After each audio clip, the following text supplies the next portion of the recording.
I wanted this to be a sunrise hike, like come out when it's still dark so that I can see the sun as it comes up. But I just installed a pull-out bed in the van so that I don't have to sleep in shrimp position, and I was not about to get up at 6 a.m. So I still get to see the sunrise. It's just already above the horizon. Still pretty though.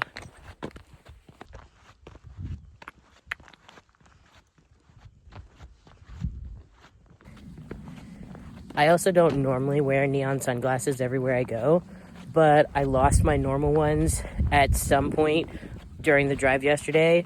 So I got these at a regional burn, and these are what I'm going to be wearing during the day until I find them. This is why I can't wear my barefoot shoes everywhere as much as I wish I could. It was no problem when I was in San Antonio. Almost every trail was paved, or just there were no spikes on anything. But now that I'm a little farther west, and especially once I get into New Mexico, that is just not an option. I'm not sure how it's going to be in Colorado. I'm interested.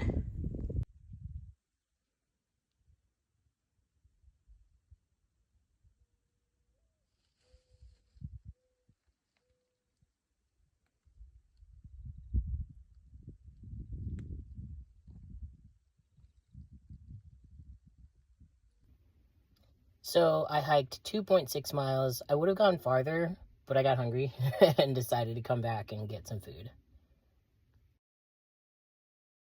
I could cook outside. There's a picnic table right there. But I honestly enjoy just like sitting in the van and cooking on the floor. I have it relatively well insulated right now. Just like the temperature in here is nice and warm compared to the chilliness outside. So yeah, we're cooking inside.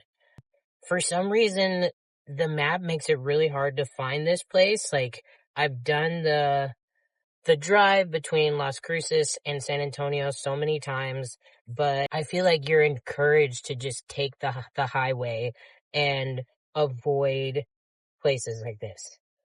It's treated like this road is an unidentified back road that doesn't exist, and you should just stay on the highway. I only decided to go this way by giving myself a few extra days and pouring through the map and saying, I'm going to take the scenic route. I don't really care what the map says. So that was really interesting. Um, Another thing was that I not only wanted to do that hike to stretch my legs, I'm going to be doing some more driving today, but also because I needed to break in my hiking shoes. These are some shoes that I'm going to be working on the trail with. I do crosscut. I'll probably get chainsaw certified. I'm not only going to be a field coordinator instead of a crew lead, so I need to just look more professional. But I also just, we're going to be working with swinging tools. I need to, I need some hard-toed shoes. I was super excited. I absolutely loved that trail. It's right up against the edge of the canyon. That is both a good thing and a bad thing. Part of the reason why it's so close to the edge of the canyon is because there's some ancient artifacts there. Like it talked about how some of the rocks and things there were placed there by Native Americans who lived here, way in the past. It didn't really give dates.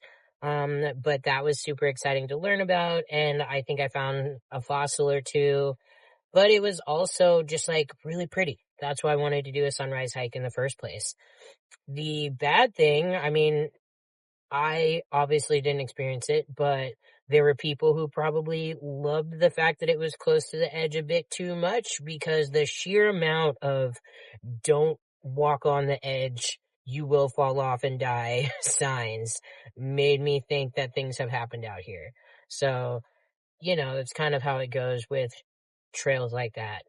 I'm going to finish making my breakfast burrito. Sorry for the shaky cam footage. It was honestly just really windy. It was worse yesterday. There were literally dust storms just blowing my van around. Beautiful though. I love me a good dust storm, but It's always a little freaky when you're getting pushed around. Apparently, people who were tent camping got their tents, uh, blown over. And there were just little remnants of that on the trail this morning with how windy it was. It was a good hike though. I'm going to finish cooking and take a shower. See ya.